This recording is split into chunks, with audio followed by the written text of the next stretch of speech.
right, and go. Everyone, no, you are watching the Astro Image channel, and I am not Eric or Alex, but they're letting me speak tonight. And we've got hopefully a really interesting show for you. We're all interested in getting the most out of our data that we can. And Robert Majewski is going to be talking to us about the quest for DSO high resolution imaging. So I'm looking forward to that. Before we get to that, next week we have next show, we have Martin Frost coming up talking about high latitude imaging, if I've got that in my brain correctly. And if you look at our calendar, if you go to taic.org and look at the calendar, you'll see that coming up in April and June, there's a lot of open spots. So we'd love for you to come and present on what you're passionate about. And with that, let me turn it over to Robert. Okay, should I share the screen now? Yes, go ahead. Okay, share the screen, share entire screen. Okay. Okay, looking, we're seeing it, and then. All right, let me bring up the presentation. Yeah. Okay. Is that working?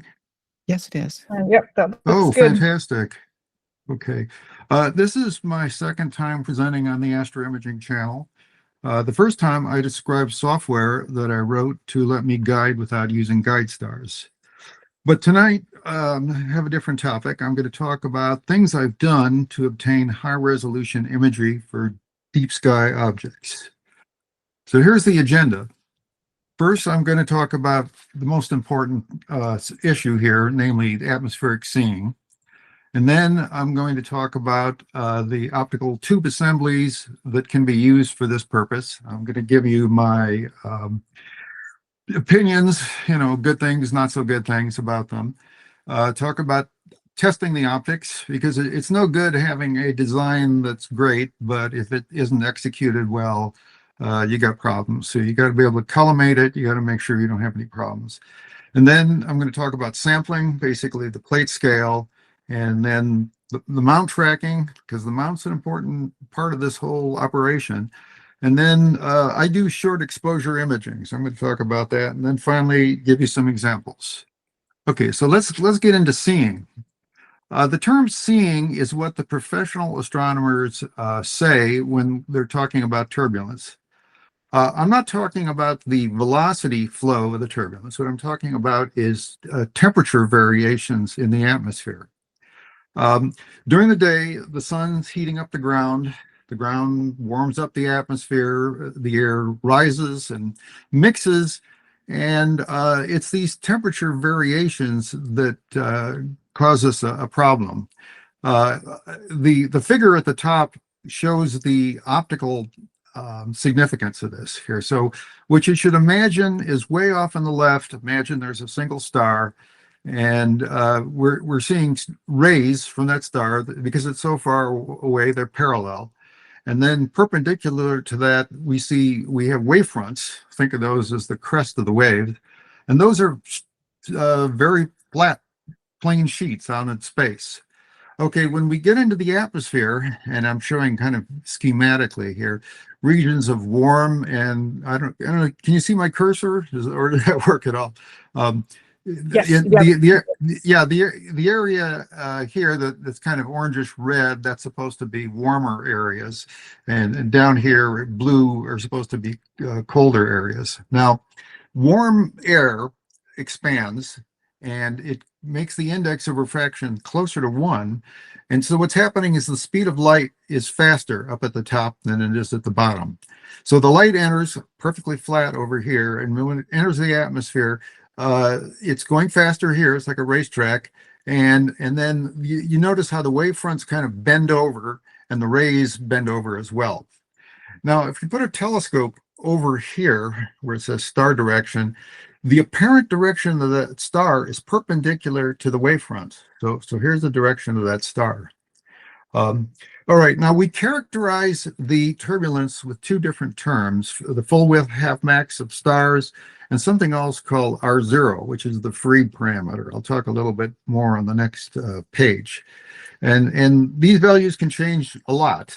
over short periods of time, day to day. It's not at all static. The zeroth law of thermodynamics says that heat flows from hot things to cold things. Okay, so you have a diffusion of temperature, but you also have the wind blowing this whole distribution around. So it's kind of like looking through a funny shaped shower door, where if you're standing and looking through it and somebody slides the door, you see this wavy kind of a changing appearance. Well, that's kind of what the atmosphere is doing to us. All right, the Freed parameter is named after a guy named Freed, I think back in the 70s. And what it represents is a region in the entrance aperture for which the phase of the wavefront is nearly constant.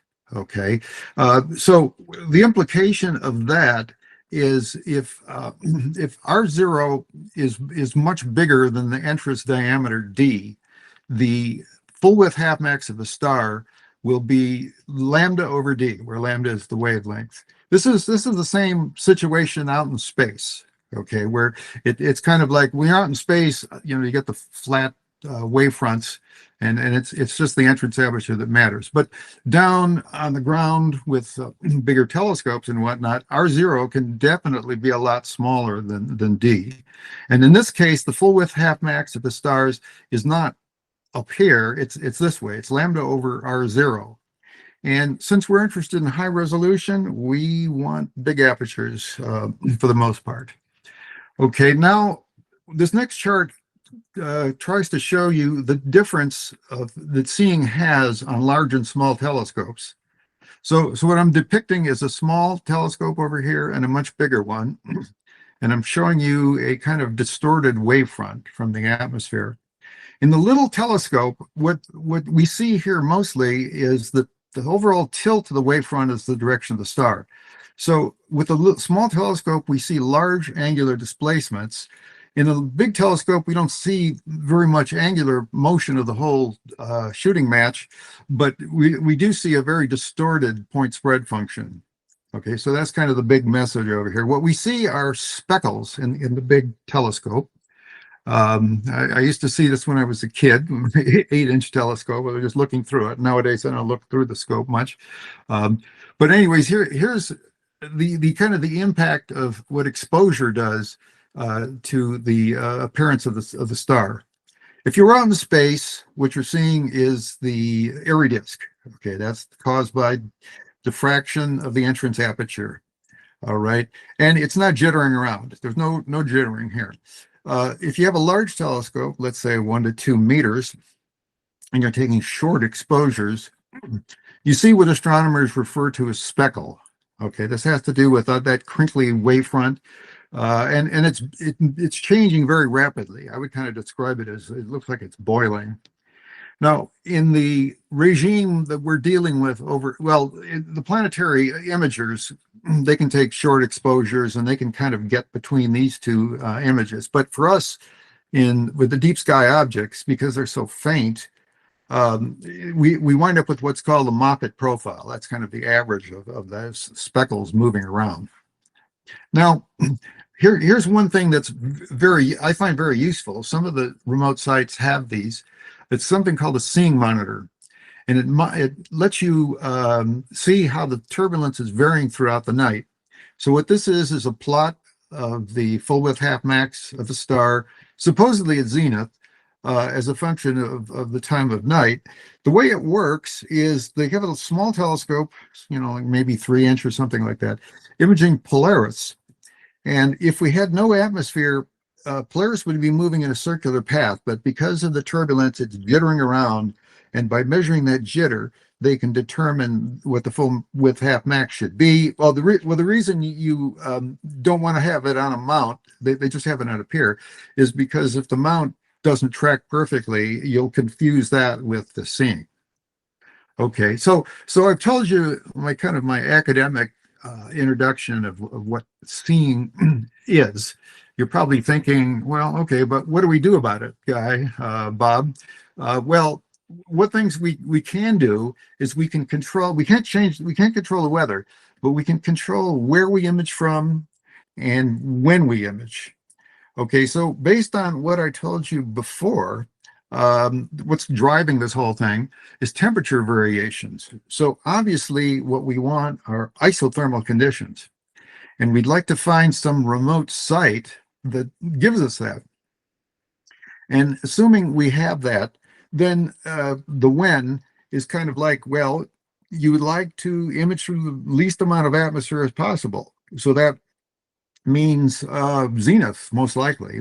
But obviously with deep sky objects, you can't just go 15 minutes plus or minus your hour angle. You need to collect a lot of data. So anyways, but you'll want to try to do that. And I find a seeing monitor very useful because, when I start a session, I might look at the monitor and say, oh my goodness, I don't want to collect data tonight, or the next morning I'll look at it and say, do I even want to download any of that stuff? So it's good for that. Now, what will give you good seeing conditions? Generally, laminar flow off of water or a plane. So some of the professional astronomers, have their observatories on high peaks. They're just off the water, or like, for example, Kitt Peak, which isn't near the water, but it's a kind of isolated mountain. You don't want a jet stream. If you look at the forecast and it shows the jet streams over your head, forget it. I would say forget it. When high pressure builds in, that's probably a good time. You want low wind speeds, and you would like to have limited solar heating during the day. Okay, the professional astronomers, where do they go? Well, Mauna Kea is one of the prime sites. They're getting about half arc second median seeing. Chile is a big one, of course. The Rubin telescope is there with a spec of 0.7 arc seconds, I think, for median seeing. La Palma, I mean, we're talking about there's laminar flow for Chile. La Palma is an island again. Tenerife, Barbados, those are all good sites. Let's see. Okay. Now, a slight plug here. I mean, you can go to your own sites, but I find it useful if you can find a commercial site. They give you the benefit of a lot of clear nights and dark skies. I mean, that's important because, you get more noise if you have a, strong background, and maybe good seeing. However, don't count on it. There's variation between sites. I'm not going to drop names here, but and if they have a seeing monitor, that's wonderful.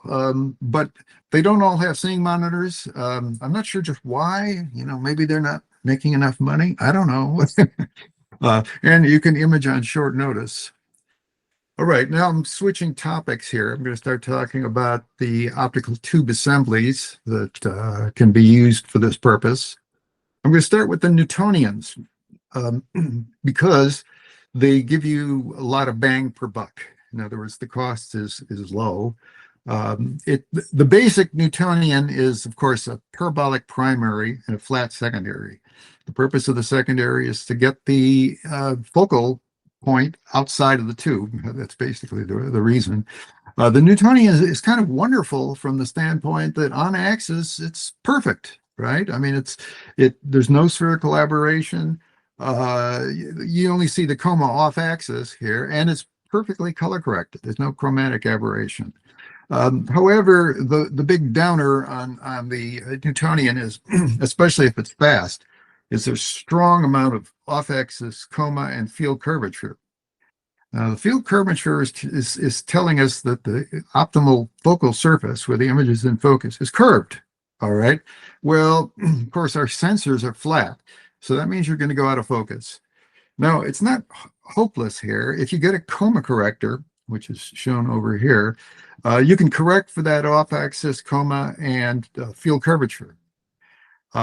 So it's pretty good. In fact, you can get in linear dimensions almost a factor of 5 more, and area 25 times more diffraction limited area than you could with the bare parabola. Okay, of course that was pretty small to begin with, but anyways, but the other downside with the Newtonian is if you have, because we want a long focal length here to get good sampling, the whole system becomes rather large and heavy.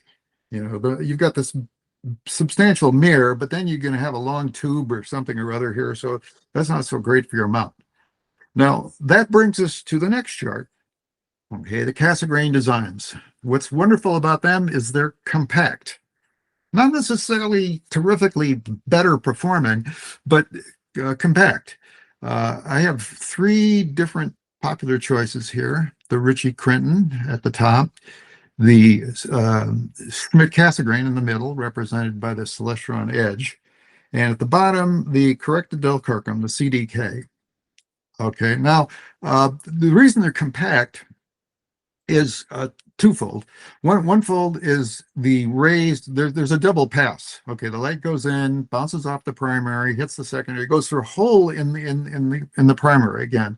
But the other significant thing is all the secondary mirrors have negative power, so they act like Barlow lenses.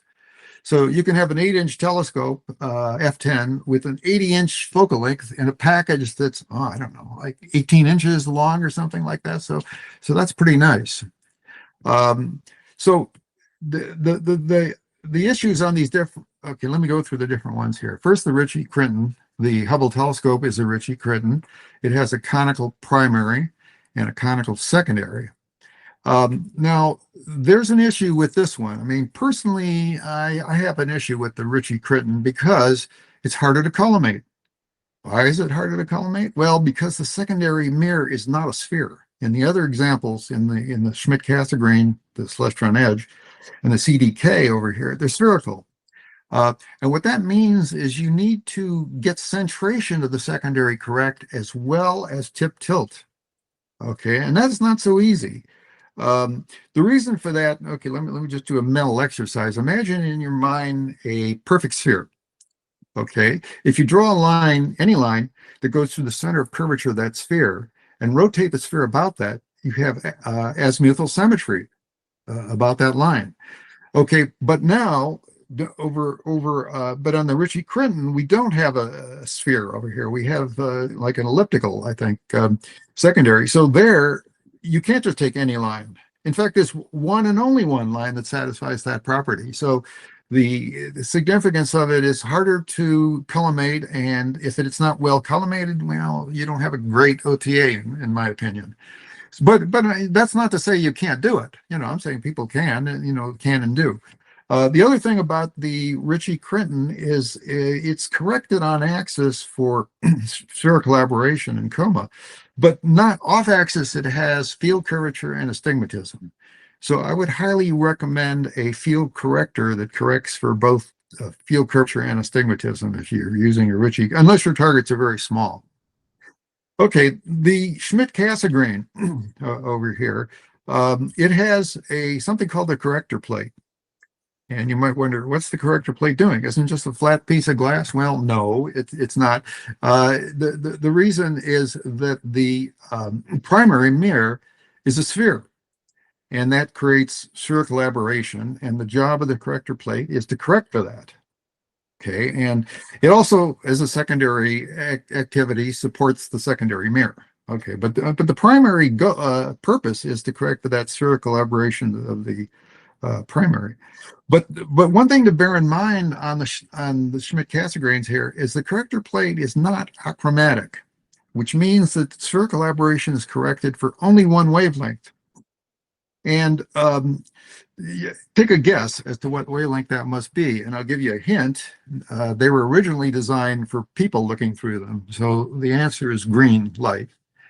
Is that horrible? Well, in the red, generally speaking, because most of these are fairly slow optical systems, it's not that bad in the red. You still have pretty much a diffraction limited system. But in the blue, not really. It's not quite diffraction limited in most of the ones I've looked at. But, atmospheric seeing is there, so that's not necessarily all that bad. I mean, in fact, I have a Celestron Edge HD that you'll see later. Then there's the corrected Delcircum, which has a conical primary, but a spherical secondary.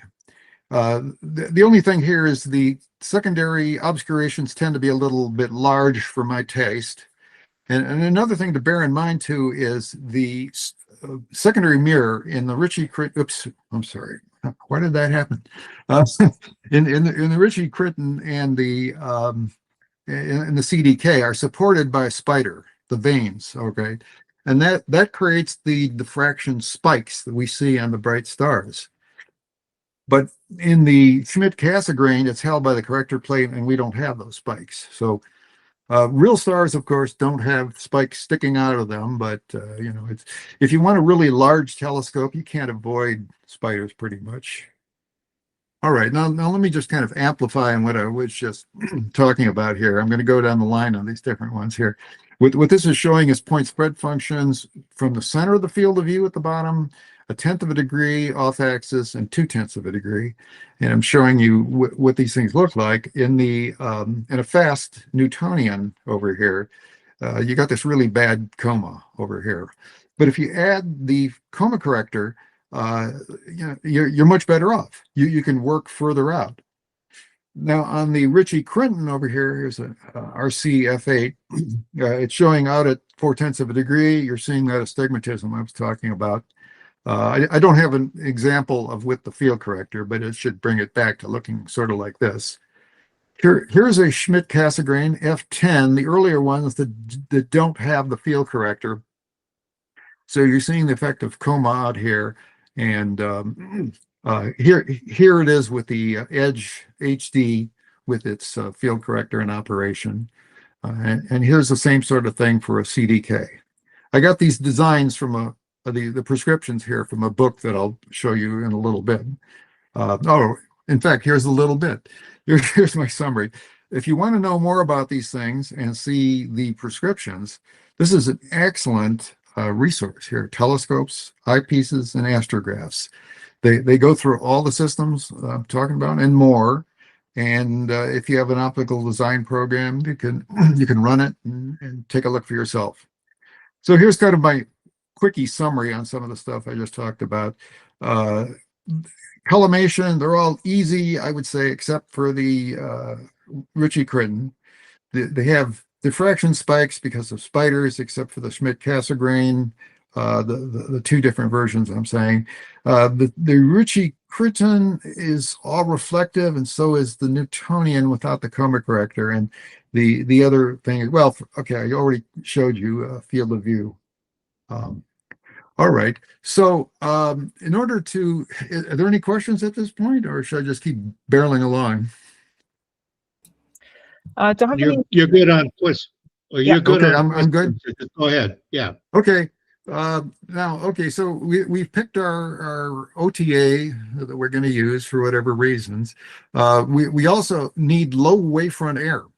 Okay, so how do we get that? Well, we need to be in focus. You guys might want to have a presenter talk about that, because you know that could be a whole talk in itself. And you want to have the system collimated. Okay, that's really important. If you're not collimated, it's not going to work that well. You need to have the OTA temperature stable and close to ambient. Or the other thing that can go wrong with these systems is if you have large temperature gradients in the optics, that can get distorted. And in fact, I'll give you an example here. I put together a number of Newtonians, and I had this bright idea of using RTV to keep the primary from moving around. Well, that kind of worked okay for smaller systems, but with a 10-inch, I discovered that I was getting astigmatism from it, and I had to go in and remove all that RTV and re-engineer the mirror mount.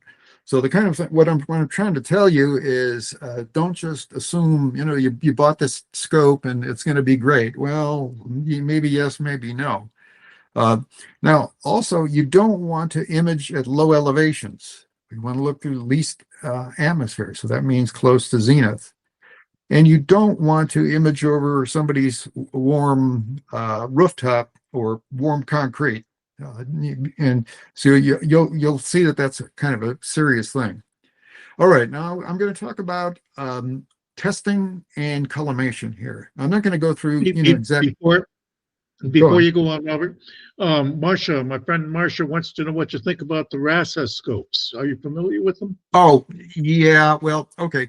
That's really, I think, a talk for somebody else here, because the RASAs, you're talking about the F2 systems? Yeah, well, Yeah. well, Yeah. the thing, well, see, what I'm shooting for in this talk is somebody who wants to get super, like sub-arc second imagery. Okay, I mean, Yeah. there are a lot of people who take wide nebula pictures and lots of pixels and stuff like that. That's not what my talk is about. What my talk is you're trying to get the sharpest possible image on a small target. So I don't think the RASA is much good for that here. The focal length is too short. You're going to have big pixel scale here. So anyways, that's my opinion in a nutshell. I mean, it's great. And for it's different good kinds of- to see Suter there. I haven't looked at that book since my amateur telescope making days, but it's nice to see it. Hi. Go ahead. Yeah. Well, I'll go through some examples of that here. But one thing I want to point out here is people are aware that looking at defocus images is a good way to test the scope out, but you have to have some understanding of how much defocus you should be using. Okay, if you have just a tiny amount, you're going to be strongly affected by seeing. You're not really going to see the kind of stuff that Suter is showing you. But if you defocus by some huge amount, the scope will look like it's great, even though it isn't. Okay, so you got to know roughly how much defocus to use. So I'm going to explain that in a moment. The optical people characterize defocus in terms of waves. And a wave here isn't just a wavelength along the optical axis. No, what we're talking about is if you were on the surface of the focal plane and you were looking back at the exit pupil of the system, and then you look at the edge of the exit pupil, the question is how much optical path variation is there between those two positions?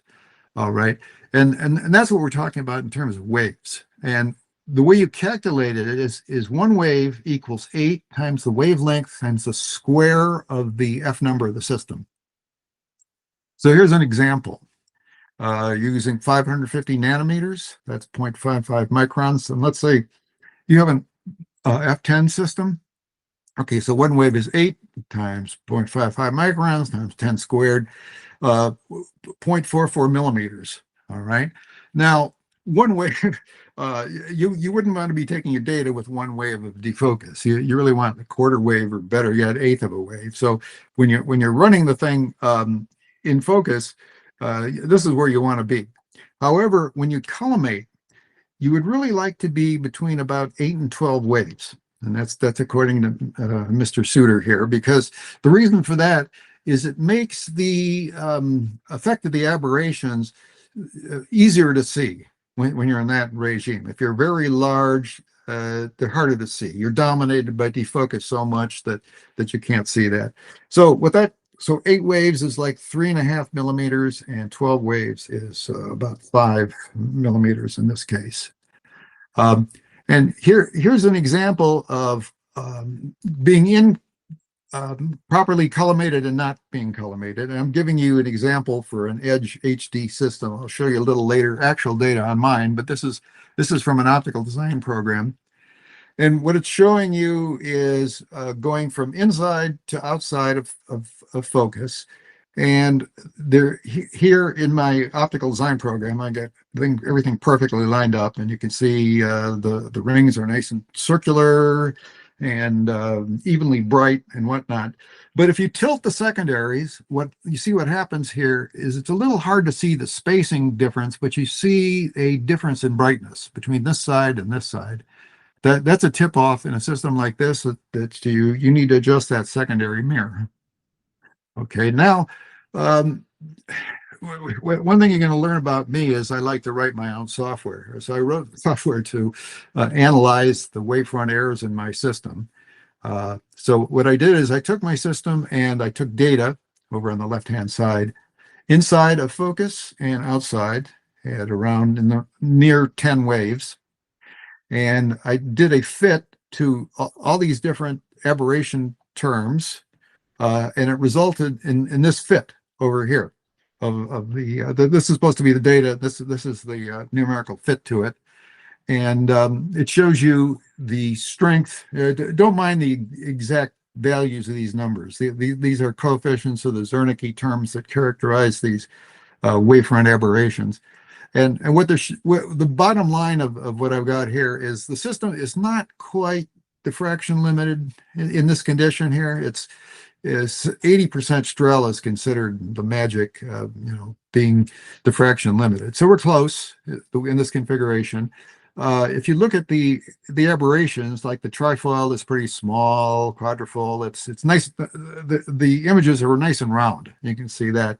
The only thing that's a little off is coma in the X direction. Okay, that's the largest one of these things.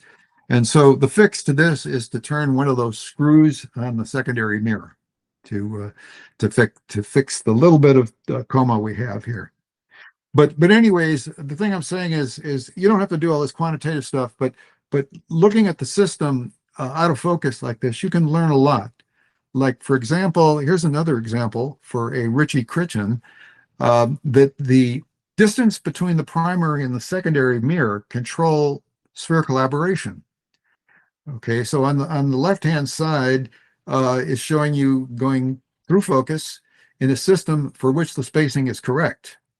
Now, if the spacing is wrong between the primary and secondary mirror, you notice there's a big difference between what it looks like here and what it looks like there. Well, that's a tip-off that your mirror spacing is incorrect. So I mean, the basic things I'm talking about are look at it inside and outside of focus. Are the images round? That's for a starter. And are they evenly bright around? And do they look the same on either side of focus? Now here's what the astigmatism kind of looks like. Now this isn't quite what you would see because this is at extremely high resolution here. You're going to see something with pixels or whatnot that'll kind of blur this out. But the tip off with astigmatism is to see something that's kind of elongated in one direction, and when you go through focus, it reverses. It changes through 90 degrees. If you see that, that's a pretty strong sign that there's astigmatism in the system. And you could probably verify that too. Like if it's in the primary mirror, for example, you could go and rotate the mirror around and see if anything changes. Any questions at that point? I'm changing the subject a little bit. Yeah, here. we do have one. Okay. Anak wants to know if that optical evaluation software that you were just looking at is available to everybody. Right not. No, it's Okay. written in C I by would- me. Although Innovation Foresight has some diagnostic software that you might look into. Okay, and you mentioned Texero and you mentioned Suter. Yes. Can you tell us a little bit more about those books? What else is in them that somebody maybe really wanted to get into? Well, there is a more updated version here, but what this thing shows you is for a number of different optical systems, it lets you diagnose problems. Like what I just showed you, it shows you different amounts of, he's got lots of pictures in there, the kind of stuff that I'm showing you here.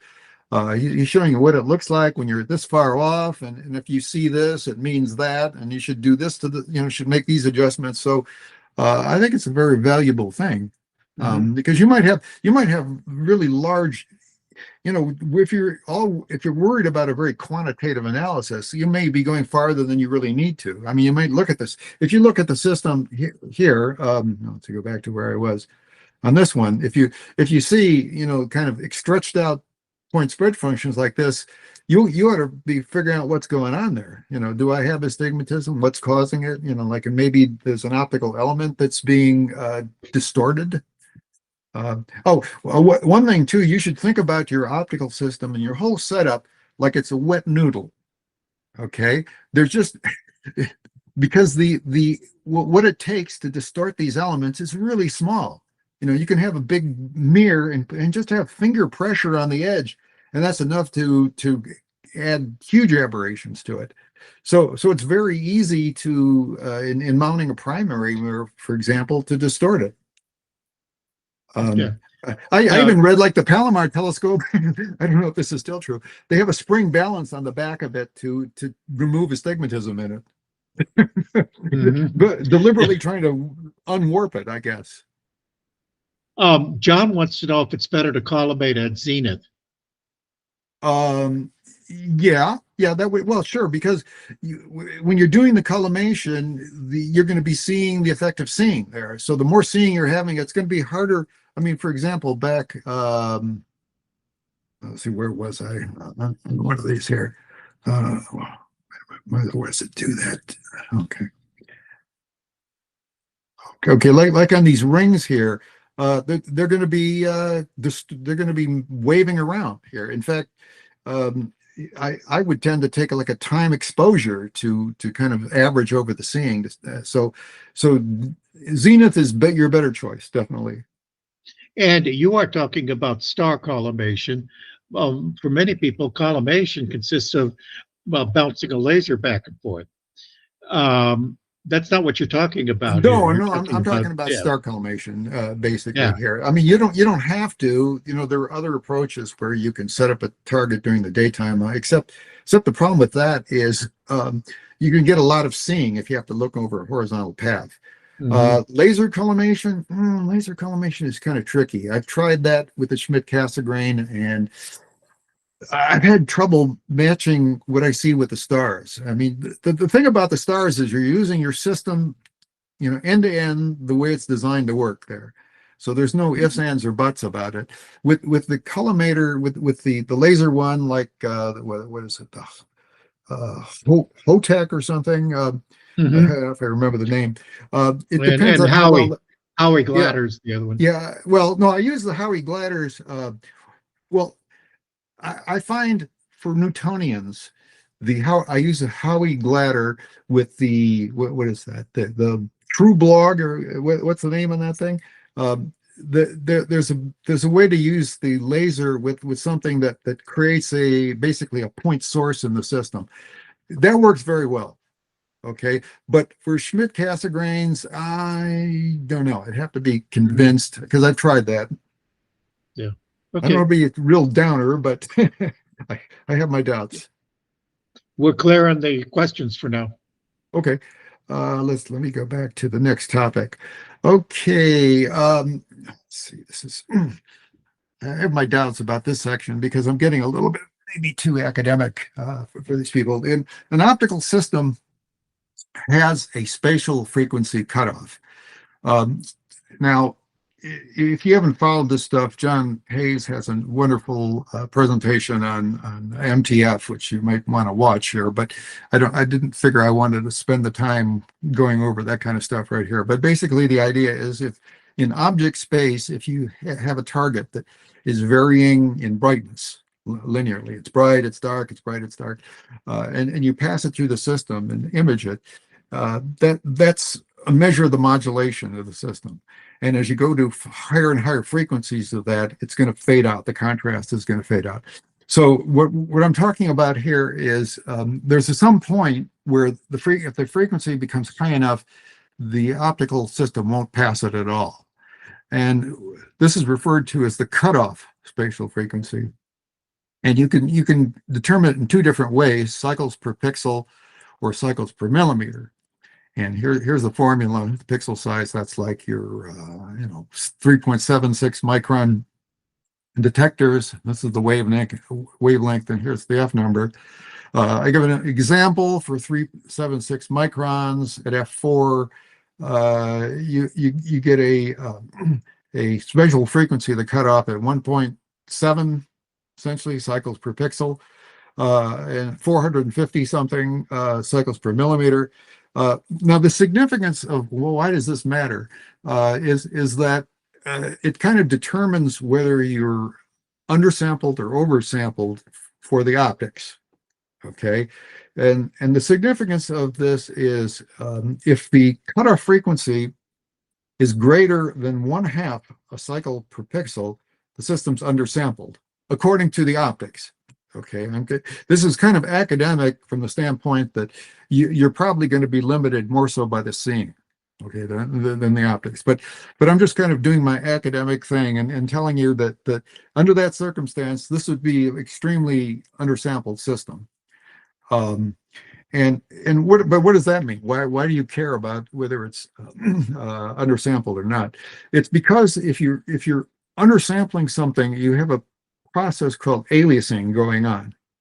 And what is aliasing? Well, the best example I can kind of give you is if you ever watched a movie where you're watching an automobile driving down the street and it looks like the tires aren't turning.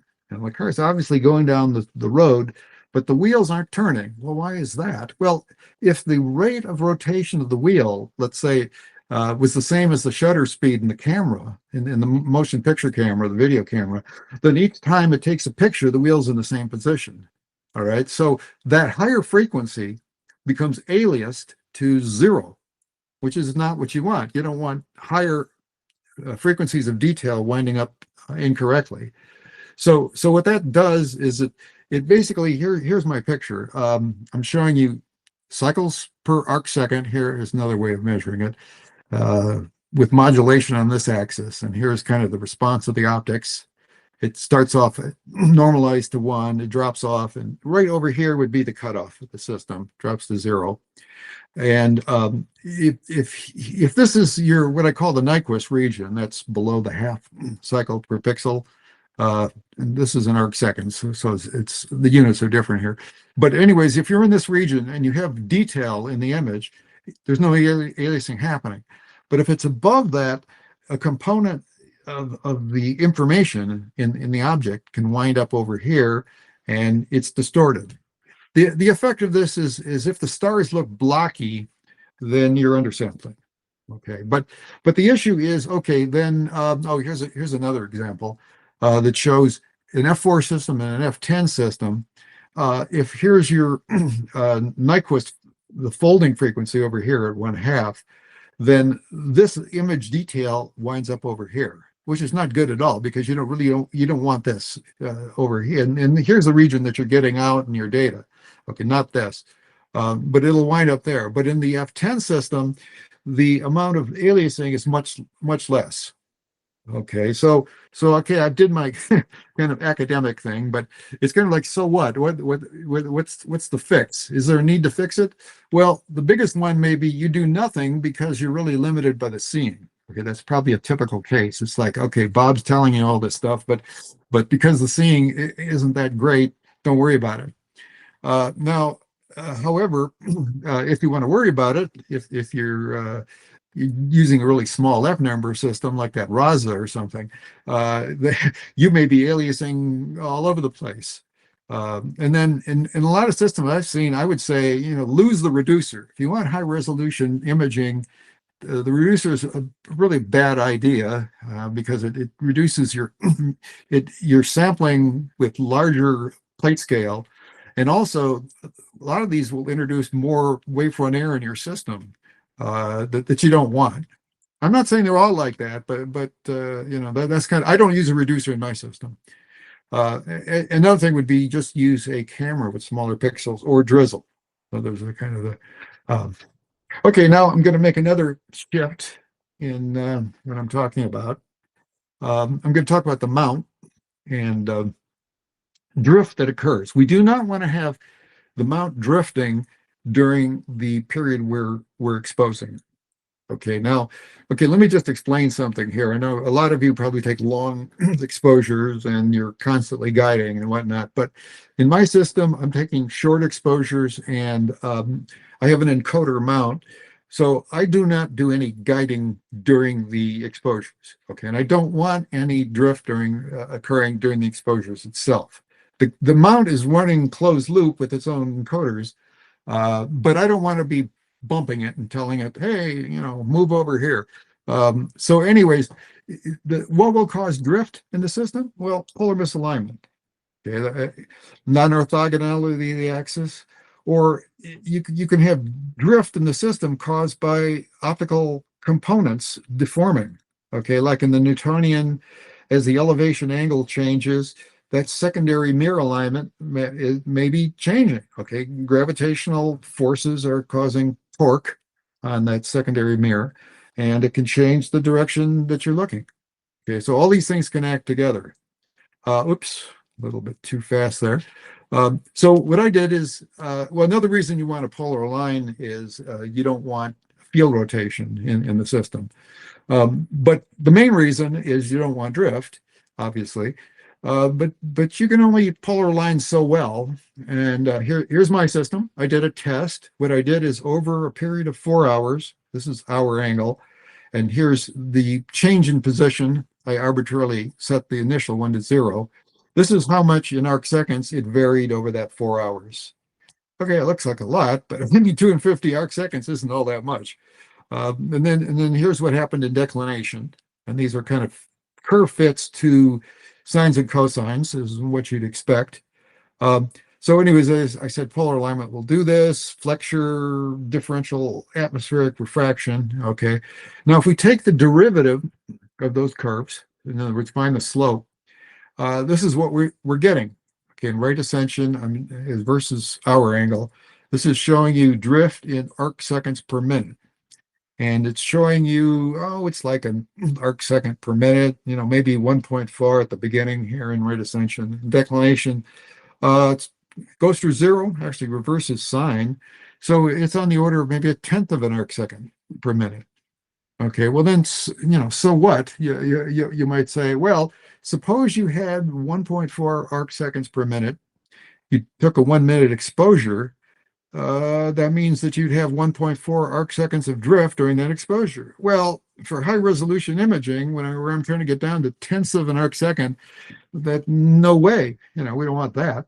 But if we have short exposures, like 10 seconds, it's only like 0.23 arc seconds, which is okay.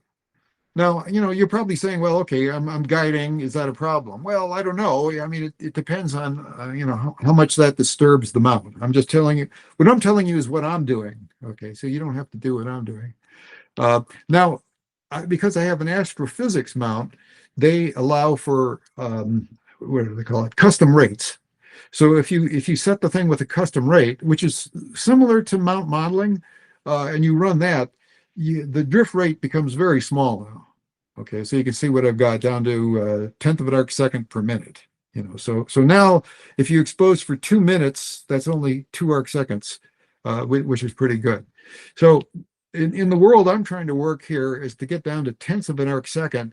The idea of taking a 10-minute exposure is pretty rugged proposition. I mean, I don't think that's going to happen very well. So I'm doing it here because it's hard to keep drift from happening like that. All right, I'm getting close to the end here. Let's see, noise sources. So if you're going to take short exposures, which is what I do, you don't have to, but that's what I do. You want to minimize the noise that you're picking up. So I'm showing a bunch of noise sources like read noise, horizontal banding from the camera. The CMOS sensors have that, by the way, because they have a bunch of A to D converters on every column, and they kind of read row by row down, and you can get offsets on the rows here. Dark current and shot noise from the sky and non-uniformity from the from one detector to another. So read noise, what do we want to do there? We want to have a high gain on the cameras. Well, first off, pick a camera that has low read noise, but use high gain. Now, the manufacturer of these cameras are a little bit sneaky here. As they brag about having one electron RMS or something like that, but they don't point out too much that you're only going to get that at high gain setting. Okay, so and if you try to do that with a 10-minute exposure, that's not going to work very well because you're probably going to saturate the heck out of bright stars. But with a 10-second exposure, it's not much of a problem usually. I mean, you're not going to get too much saturation going on with short exposures like that, but you definitely want to operate at high gain to reduce the read noise. Obviously, another thing would be don't read that many, but I like to take the short exposures. Another good thing to reduce that is dithering. Okay, you want to go to one position to another. Let's see, horizontal banding. Well, the manufacturers will tell you adjust the USB traffic. I found that, well, I can't get that to do anything useful. Just saying. And then, okay, dark current. See, dark current and sky background as far as the final picture are concerned, are really the same thing. Okay. I mean, well, physically they're a different origin, but it has the same effect. But for the dark current, run your cryogenic cooling, even with the short exposures. And then for the sky background, use a dark sight. Take your data when the moon's not there. You know, the moon makes the sky very, very bright. And for the pixel to pixel non-uniformity, use flat fields. Okay, so now I've already said that I like lucky imaging, which is kind of different from planetary lucky imaging. And planetary lucky imaging, what they're talking about is taking a exposure and getting lucky and getting a diffraction limited image. Now, for what I'm talking about here, we can't really do that here. We can't take that short of an exposure. The targets are too dim. So what we're trying to get lucky with is R0, the Freed parameter. We want to get conditions of where that is big, in fact, when the full width half max of the stars is small. So that's the extent. Okay, now I'm going to show you an example here, the Crab Nebula. And this is an example of a single 15-second exposure. Now, at first, you know, you can say, "Oh my God, Bob, you know, it doesn't look all that good." Well, have some patience. If you very accurately align these things, things can get good here. Okay, so let's say we take 64 of them, and we rate them by some criteria. I use something called relative Strel, or you can just full width half max. You could use that, and you throw off, let's say, half the bad ones. Okay, and align the other 50% accurately. Okay, now we get an image that looks like this. Okay, now take 40 of those and line those up. You know, and then we get something more. We have a higher signal to noise ratio. Okay, now finally, we apply blur exterminator to this thing, do some sort of deconvolution. I'm finding I can get down to, you know, somewhere around the diffraction limit of the scope of an 11-inch scope, to like maybe half an arc second down here after doing that. So here's my final view on this one here. This is 2,688 red 15-second exposures, in which I used half of them for the final image. And here's my rig. I'm currently using an 11-inch Celestron Edge HD at Sierra Remote Observatories on an Astrophysics 1150 GTO mount with a ZWO 2600 mm camera. I do what they call bump guiding, which means that during that 15-second period, I don't do anything at all, no guiding. When I get an image, I do my FFT auto guiding routine on this. No guide stars used, no guide camera. I have here's the mount, here's the OTA. I just have a focuser, filter wheel, and camera. That's it. No guide camera, no guiding during the exposures themselves. It is, of course, controlled by the encoders during that period of time. They're correcting for the periodic error. But I do the bump guiding because over hours of time, you're still going to have drift creep into the system. And I still need to scooch the system over for the purposes of dithering. Okay, so here's my kind of final examples. Here's the Whirlpool Nebula, M51, on the left-hand side, and here's the Ring Nebula on the right-hand side. Oh, these are done in collaboration with Peter Borland. He's the image stretching, color adjustment kind of guy. He's the pretty picture guy. I'm just mostly interested in optics and math and stuff like that. And here's the Crab Nebula and the Deer Lake Group. Okay, I guess that's about it, except for some recommendations. My recommendations are: take images from a dark remote site with good seeing, use a seeing monitor, have a large aperture OTA with a spherical secondary, Collimation OTA, have good polar alignment. The mount needs to be good. If the mount doesn't track very well, it doesn't matter how great your OTA is. And mount model, and use custom rates, take short exposures, and run your camera at high gain. Those are what I'm doing. And I guess at this point, I'm ready for questions. Okay. Unless I put you to sleep. Remember, it always takes few seconds to jump This makes over there sense. and turn the mics back on. Oh, okay. Yeah, you're good on questions right now. We've had a few comments and things like that Okay. about the comments you made, but it's really fascinating. I run all my exposures at about 5 minutes each, Mhm. and I'm thinking, what would happen? But then again, I'm using an older camera, and I'm not sure I'd get much out of it yet. Right. It is time for a new camera. though. CCD or are you using CMOS? What? What kind? Are you using a CCD camera or? Are you Yes, I am CMOS? using a CCD. Oh my goodness! Yeah. I'm really old. I'm really old. Is this like a USB 2 kind of connection? Is that? You can go ahead and stop No, sharing. it runs on. I It can runs on. stop showing. All right. Yeah. Yeah, All right. yeah. You can Good. stop. I can, Yeah, okay. you can I stop turn this sharing up. your screen. Oh, Well, all right. Let's see. How do I do that It's here? Oh. down at the bottom of your. Stop There we presenting? go. The stop presenting? Yep. Yeah. Yeah. Okay. There we go. Okay. Yeah. It's a Starlight Express SX35, and yeah, it's really old. I know. I need a new one. So Right. Well, you know, the older CCDs, I think, had the lower fixed pattern noise. I mean, they had more read noise, but lower fixed pattern because the readout was all through a single A to D, and in the CMOS you've got, you know, like 4,000 of them or something like that. yeah, I appreciate your presentation, Bob, but I really don't need more people telling me my equipment's getting old. No, I'm not telling I've you got that. a lot of it. No. I've got a lot of personal advisors Yeah. advising me on that. Right. Hey, Anak wants to change the topic away from my junky old equipment. Anak Okay. says, so those final pick subs are sub-minute subs on an F10 scope with Right. no reducer. No reducer. No, I don't use a reducer. I And looked at what the is- spot diagram on the reducer and I didn't like it. How many, he says, what is the total integration to mitigate noise?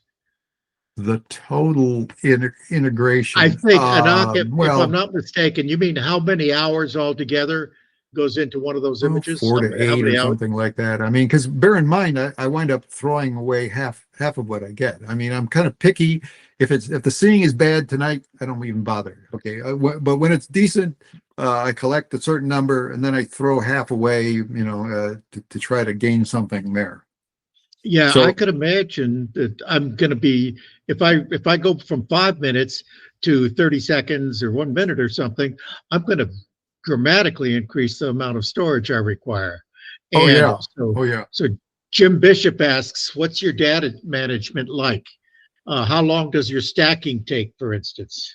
Well, the thing, we use PixInsight for the final stuff, but because I don't like to do things, you know, other people's way, I've written my own program that does the initial stacking. So what it does is that I create what Peter Borland refers to as super subs. I take sets of 64 images, throw away half of those, let's say, line them up precisely, and they integrate that. And then when I get into PixInsight, I only have maybe, you know, 60 super subs. You know, I might go through those and then manually kick out ones.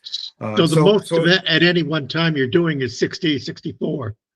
Yeah, well, my philosophy is I like to do like collect 64 with the mount in one position. Okay, the system's tracking accurately in one spot. I collect a whole bunch there, and then after that, I say, "Oh, we're going to dither. We're going to move the whole thing." I wait a few seconds for the thing to settle to the new position, collect another set of 64, and my software that I wrote processes it that way. It takes that 64, reduces it to a single super sub, and then that goes into PixInsight. And Stephen continues with this, is it doesn't Lucky Imaging use a lot of computer memory also, not just storage, but memory? Yeah. When I started this process out using my FFT guiding process, I started off taking 2K images and trying to do the processing all on the computer that's collecting the data. But then I finally said, no, let's not waste our time calculating stuff on there. I'll just download the whole lot.